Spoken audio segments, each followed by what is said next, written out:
Hello दोस्तों, नमस्कार। कैसे हैं सभी लोग। स्वागत है आपका मेरे यूट्यूब चैनल में। आज मैं आपको पुनः कद्दू की खेती के बारे में कुछ जानकारी दे रहा हूं।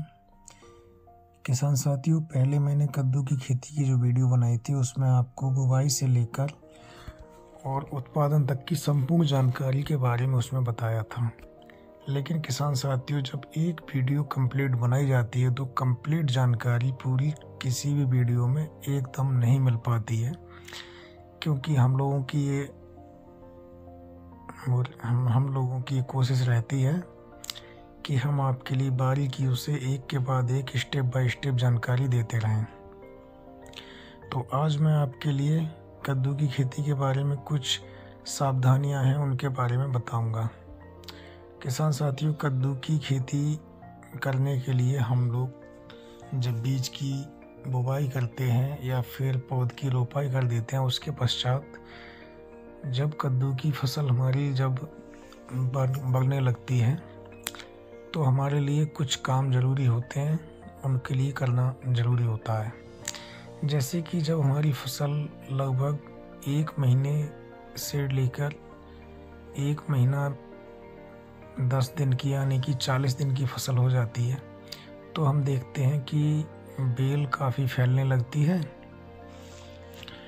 और उस समय पे हमारे लिए कुछ ज़रूरी काम करने होते हैं। जैसे कि बेल के लिए हमको सहारा देना होता है, यानी कि खेत में जगह जगह हम उसमें बांस की ठट्टर लगाकर और उन पर धागा बनाकर बेल के लिए उसके धागे के ऊपर फैलाते हैं। धागे के ऊपर बेल फैलती है तो उससे क्या होता है कि हमारी जो फसल है वो वर्टिकल स्टेज में बढ़ती है।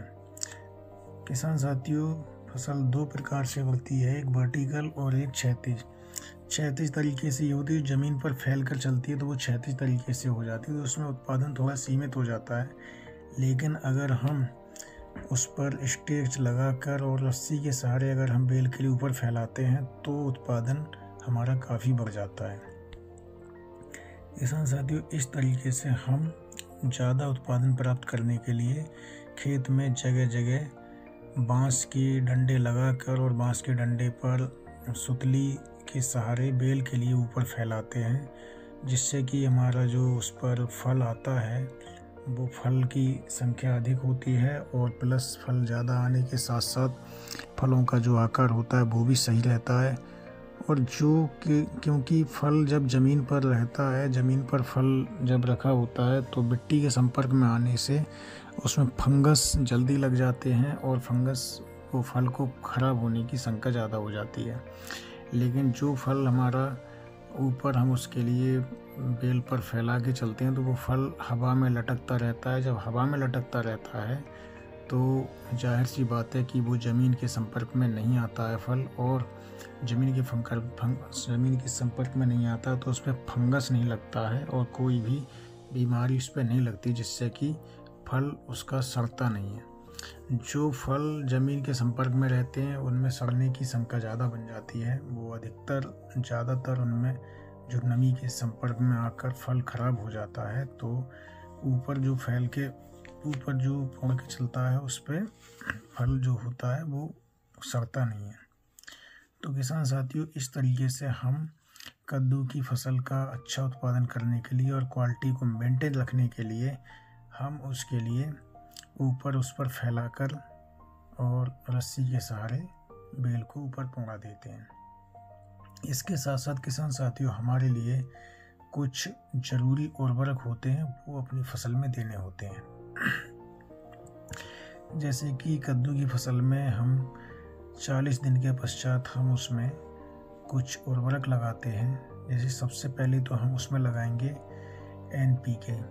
एनपीके में हम 19-19 का स्प्रे करते हैं। 19-19 का स्प्रे करने से ये होता है कि हमारी जो बेल होती है, बेल की परसेंटेज ज़्यादा होती है, बेल की पैदावार अधिक हो जाती है, और जब बेल की पैदावार अधिक होती है तो उस पर फूलों की संख्या ज़्यादा हो जाती है, फूल अधिक आते हैं और फूल के साथ साथ फल भी ज़्यादा बनते हैं। इसके साथ साथ 19-19 के साथ में हम खेत में सागर का भी छिड़काव कर सकते हैं। या किसान साथियों नैनो यूरिया का भी इसमें छिड़काव कर सकते हैं। नैनो यूरिया का छिड़काव मैं इसलिए बता रहा हूँ क्योंकि जो हम यूरिया लगाते हैं वो बहुत ही ज़्यादा मात्रा में उसकी लगानी पड़ती है।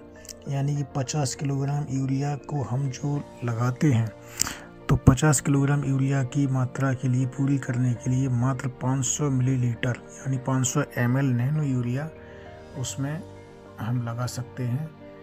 लेकिन किसान साथियों 500 ml nano urea 50 kilogram urea के मुकाबले बहुत कम होती है, लेकिन वो पूर्ति उतनी ही करती है। उसके पीछे कारण ये होता है कि यूरिया का बहुत ही नैनो % यानी कि एक उसका जो कण होता है उसका एक कण का लगभग 9 लाखवां भाग जो होता है वो नैनो में आता है। तो इतना छोटा जब उसका पार्टिकल हम बना लेते हैं तो आराम से जो हम उसका स्प्रे करते हैं तो उसकी जो फसल होती है हमारी पौधों के पत्तियों के जो रंध्रावकाश होते हैं उनके जरिए वो फसल में फैल जाता है, जिससे कि उसका असर फसल पे बहुत अच्छा होता है, बहुत ही अनुकूल उसका प्रभाव पड़ता है और उससे उत्पादन और उसमें फसल की वृद्धि करने के लिए काफ़ी लाभप्रद होता है और उसकी पूरी मात्रा फसल को मिलती है। क्योंकि हम जो यूरिया आपकी ब्रॉडकास्टिंग में लगाते हैं, दानेदार यूरिया जो लगाते हैं, उसके काफ़ी % उसकी बेकार चली जाती है। तो नैनो यूरिया लगाने से वो उसका सारा का सारा असर फसल के लिए मिल जाता है। किसान साथियों हमें कुछ सिंचाइयों के बारे में हमको ध्यान में रखना चाहिए कि फसल में हमको सिंचाई आवश्यकता अनुसार ही लगानी चाहिए।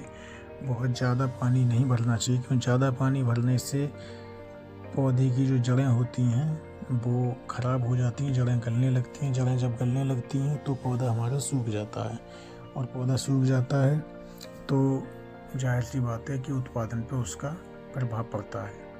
तो हमारे लिए इन चीज़ों का विशेष ध्यान रखना चाहिए।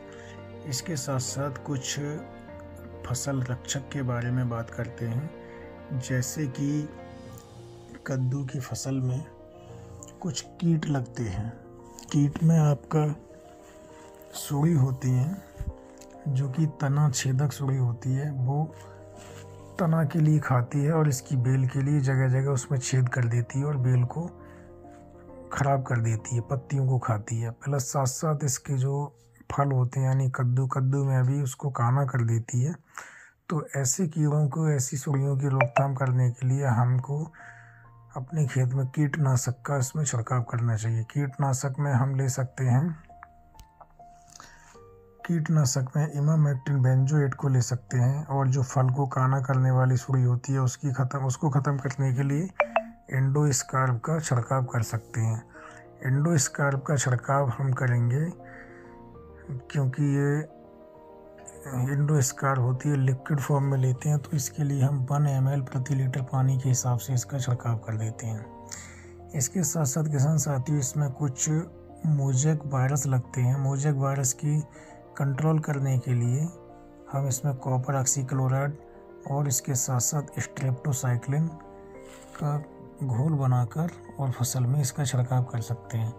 कॉपर ऑक्सीक्लोराइड का हम जो छिड़काव करेंगे उसके लिए हम 3 ग्राम प्रति लीटर पानी के हिसाब से लेंगे और जो स्ट्रेप्टोसाइक्लिन होती है उसके लिए हम 5 ग्राम प्रति 15 लीटर की टंकी में, मतलब एक पाउच एक टंकी में उसको डाल के हम उसका छिड़काव कर सकते हैं, जिससे कि हम डिजीज़ से अपनी फसल के लिए बचा सकते हैं।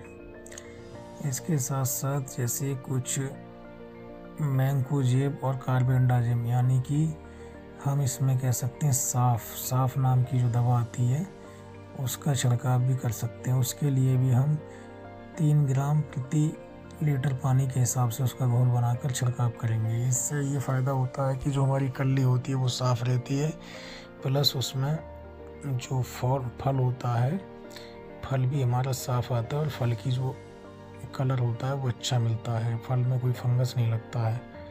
तो किसान साथी इस तरीके से हम अपनी फसल की रक्षा कर सकते हैं, फसल के लिए रोगों से और कीटों से बचा सकते हैं तथा ज़रूरी उर्वरक और ज़रूरी उत्पादों के लिए फसल में लगाकर अच्छा मुनाफा प्राप्त कर सकते हैं, अच्छे उत्पादन प्राप्त कर सकते हैं।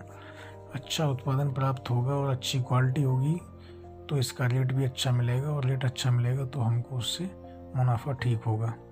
किसान साथियों, इस तरीके से हम कद्दू की खेती की फसल रक्षक कर सकते हैं। और जब फसल हमारी तैयार हो जाती है तो फल की तुड़ाई करके बढ़िया से ग्रेडिंग करके उसको हम मार्केट में सप्लाई कर देते हैं।